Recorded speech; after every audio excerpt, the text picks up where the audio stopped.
my senior project was at the UPenn Neuroscience Division, and specifically on how the environment that people live in affects their brain. This project started out with me doing a bunch of background research. So what this looked like was they were really long papers, textbooks, and then scientific research. So basically what I learned from those first 20 hours of the project were dementia isn't actually its own disease, but rather it's a group of symptoms from many different diseases. One of these diseases is frontotemporal degradation, which is what the facility that I was at was actually specializing in. And what this means, or what this looks like, is either the frontal lobe or the temporal lobe isn't getting enough blood flow, and that causes it to atrophy. So this atrophy is actually what causes these dementia symptoms, because if the brain doesn't get enough blood flow and it starts to atrophy, it then loses those little pathways that can provide for language, motor function, and short-term memory. So a lot of what these can look like is, a lot of what these symptoms can look like are people aren't able to communicate as well because their language center is so atrophied that they are missing a lot of the comprehension and logic systems that they usually had to put that language out. So people will still be able to talk because they'll be able to draw it from the short-term memory, but it'll be incoherent sentences or just sentences that have no relation to what you're talking about. So let's say I ask, how's the weather today?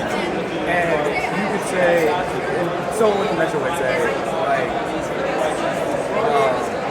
we go outside, right?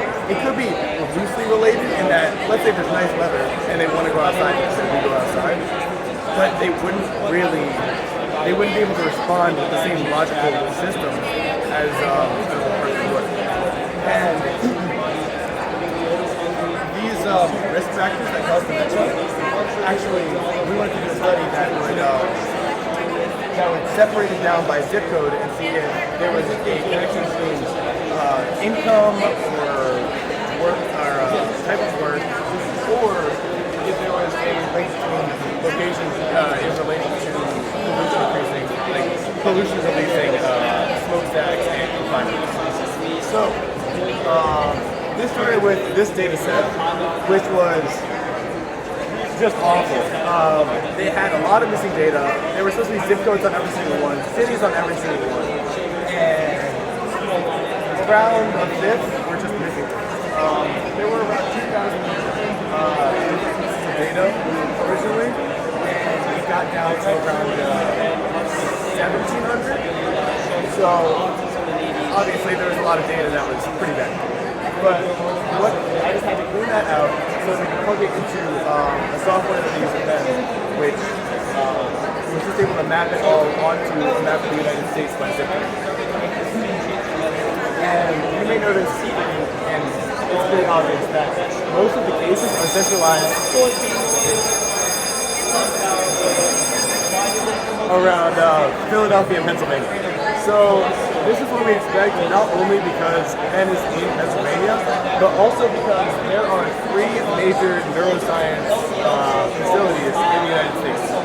One in the West, one in the Midwest, and then UPenn in the East. So we decided to zoom in on the East so we wouldn't have to deal with those other 2, because these ones over here are mostly just outcomes for college universities. Right? So we zoomed in on PA and specifically Philadelphia.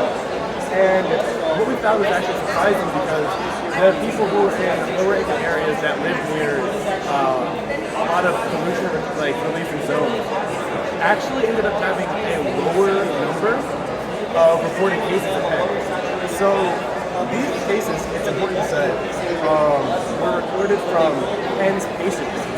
So people who came to Penn looking for neurological help.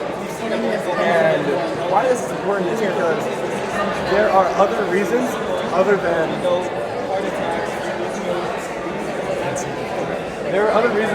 this stuff that can cause this, like money. So, so there are other reasons that can cause us, like money issues, because in the United States especially, getting access to medical care isn't so easy.